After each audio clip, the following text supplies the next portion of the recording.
Morning students, आज हम कक्षा 10वीं में हिंदी में पढ़ेंगे बच्चों क्षितिज भाग 2 पार्ट 12 लखनवी अंदाज। जैसा कि हमने लखनवी अंदाज चैप्टर पढ़ लिया था, उसके आधार पर आज हम उसके प्रश्नोत्तर हल करेंगे।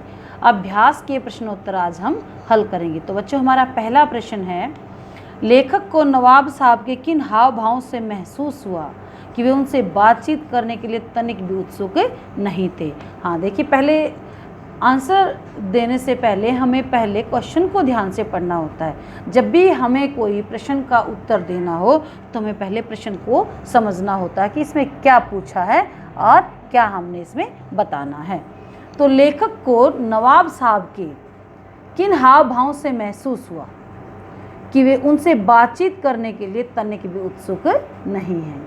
अब लेखक जो है गाड़ी में बैठे, तो जैसे ही उन्होंने डब्बे में एंटर किया, डब्बे में वो चढ़े, तो वैसे ही नवाब साहब ने उनकी तरफ देखा और अपना मुंह फेर लिया। हमने पाठ में पढ़ा है ऐसा कि जैसे ही लेखक ने डब्बे में पैर रखा, तो जो नवाब साहब वहाँ पर बैठे हुए थे, उनका मुंह जो है वो एकदम उदास सा हो गया था और उन्होंने लेखक की तरफ देखा भी नहीं और उल्टा अपना मुंह फेर लिया और खिड़की से बाहर देखने लगे। और ऐसा लगा जैसे लेखक के आने से उनके एकांत में एक विघ्न पड़ गया हो। हाँ, लेखक के आने से उनके एकांत में बाधा पड़ गई हो। उन्होंने लेखक से कोई बातचीत नहीं की, उनकी तरफ देखा भी नहीं, खिड़की से बाहर देखने का नाटक करते रहे और साथ ही डिब्बे की स्थिति पर गौर करते रहे। इससे पता चल गया कि नवाब साहब उनसे बातचीत करने के लिए उत्सुक नहीं थे। प्रश्न नंबर 2 है, नवाब साहब ने बहुत यत्न से खीरा काटा, नमक मिर्च बुरका, अंततः सूंघ कर ही खिड़की से बाहर फेंक दिया। उन्होंने ऐसा क्यों किया होगा? उनका ऐसा करना उनके किस स्वभाव की तरफ इशारा करता है, किस स्वभाव को इंगित करता है? अब देखिए, नवाब साहबों के मन में अपनी नवाबी जमाने की या अपना एक धाक जमाने की बात हमेशा उनके दिल में रहती है कि जब भी मौका मिले हम किसी पर अपनी धाक जमाएं, यानी कि अपनी नवाबी का रोब दिखाएं, बाह्य आडंबर करें, दिखावा करें। इसलिए वे सामान्य समाज के तरीकों से कुछ अलग या सूक्ष्म तरीके खोजते रहते हैं जिससे उनकी अमीरी प्रकट हो। अब नवाब साहब अकेले बैठे बैठे खीरा खाने की सोच ही रहे थे, खीरा खाने की तैयारी में ही थे, लेकिन उसी समय जो है लेखक डब्बे में आ गए और उनको अपनी नवाबी दिखाने का मौका मिल गया। उन्होंने दुनिया की रीत से हटकर खीरे को काटा, सूंघा।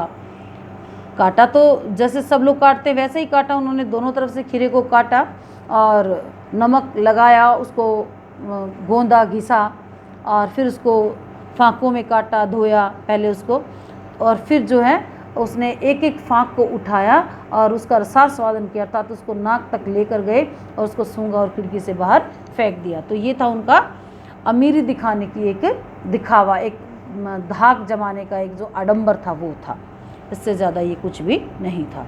तो इस तरह से ये इनके एक अमीरी दिखाने के स्वभाव को ही इंगित करता है, बाह्य दिखावा या आडंबर के स्वभाव को ही दिखाता है। प्रश्न नंबर 3 है, बिना विचार घटना और पात्रों की भी क्या कहानी लिखी जा सकती है? बिना विचार के, पात्रों के, घटना के भी क्या कहानी लिखी जा सकती है? यशपाल की इस बात से आप कहाँ तक सहमत हैं? हाँ, यशपाल की बात से हम बिल्कुल सहमत हैं, क्योंकि बिना विचार, बिना पात्र, बिना घटना की कहानी नहीं लिखी जा सकती। क्योंकि जब भी आप कोई कहानी पढ़ते हैं आपको पता होता है उसमें पात्र होता है, उनके चरित्र चित्रण होते हैं, उसका कोई उद्देश्य होता है, उसके कोई संवाद होते हैं, है ना। आप लोग भी जब छोटी से छोटी कहानी भी कोई सुनते हैं या लिखते हैं या पढ़ते हैं तो सबको पता होता है उसमें एक राजा होता है या एक रानी होती है या कोई न कोई पात्र तो हम उसमें ज़रूर सुनते हैं, देखते हैं, पढ़ते हैं। लेकिन इस कहानी में ऐसा कोई भी पात्र नहीं था, तो इसको हम सिर्फ एक रचना मात्र कह सकते हैं, उसको हम कहानी नहीं कह सकते। तो बिना विचार के, बिना घटना के, बिना पात्रों के कहानी नहीं लिखी जा सकती है।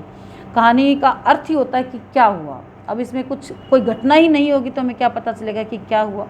बिना पात्रों के कुछ होगा कैसे, घटना घटेगी कैसे? और जब कोई घटना ही नहीं घटती, कोई उद्देश्य ही नहीं होता, तो वो कहानी नहीं कहलाई जा सकती। प्रश्न नंबर 4 है, आप इस निबंध को और क्या नाम देना चाहेंगे? हम इसको काल्पनिक भोज कह सकते हैं।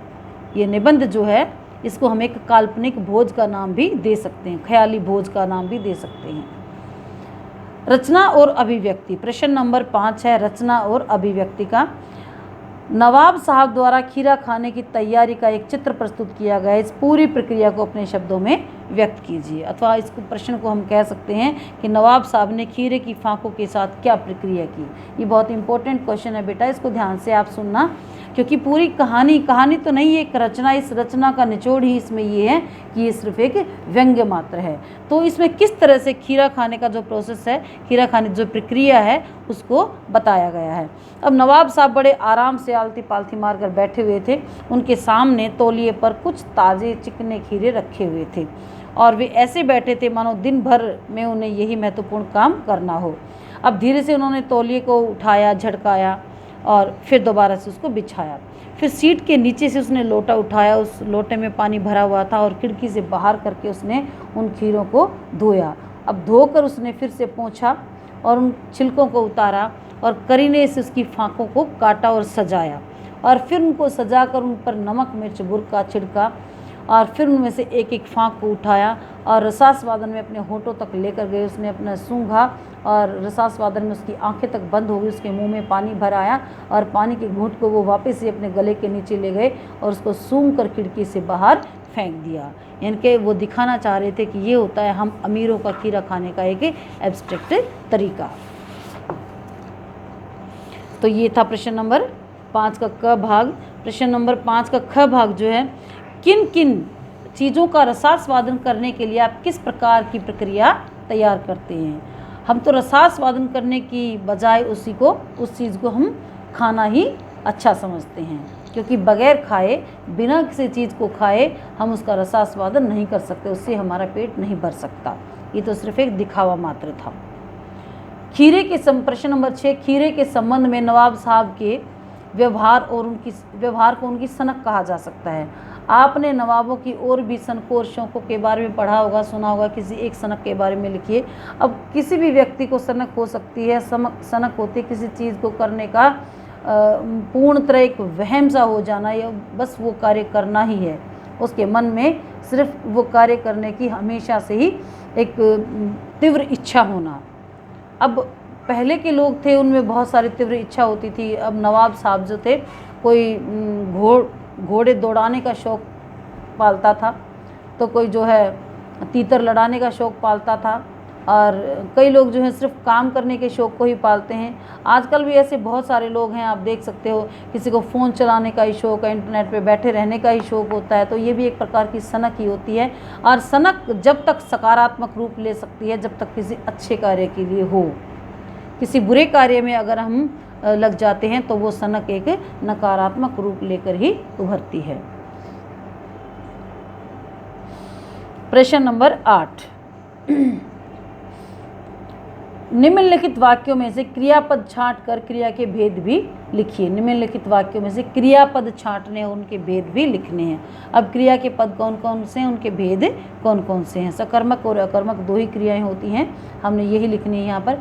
एक सफ़ेद पोश सज्जन बहुत सुविधा से पालथी मारे बैठे थे। अब बैठे थे इसमें क्रिया और ये है अकर्मक क्रिया। नवाब साहब ने संगति के लिए उत्साह नहीं दिखाया।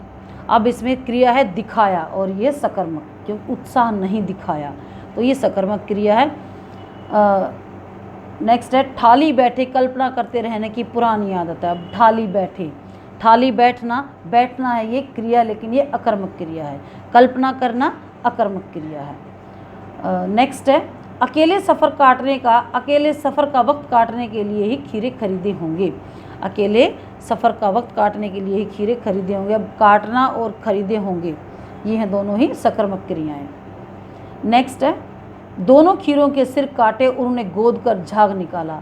अब सिर काटे और गोद कर झाग निकाला। अब ये दोनों ही क्रियाएं हो रही हैं, दोनों सकर्मक क्रियाएं। नवाब साहब ने सतृष्ण आंखों से नमक मिर्च के संयोग से चमकती खीरे की फांकों की ओर देखा। अब इसमें है देखा, ये है अकर्मक क्रिया। नेक्स्ट है नवाब साहब खीरा खाने की तैयारी और इस्तेमाल से थक कर लेट गए थे। अब थक कर लेट जाना, ये है दोनों ही अकर्मक क्रियाएं। जेब से चाकू निकाला, क्या निकाला, चाकू निकाला। तो ये कौन सी क्रिया होगी, सकर्मक क्रिया। तो बच्चों ये हमने आज पाठ 12 के अभ्यास के प्रश्नोत्तर पढ़े हैं। आप ये सभी प्रश्न अपनी अभ्यास पुस्तिका में लिखेंगे, सभी प्रश्न आप अपनी अभ्यास पुस्तिका में लिखेंगे और बहुत ध्यान से इनको पढ़ेंगे और याद करने का प्रयास करेंगे। Thank you.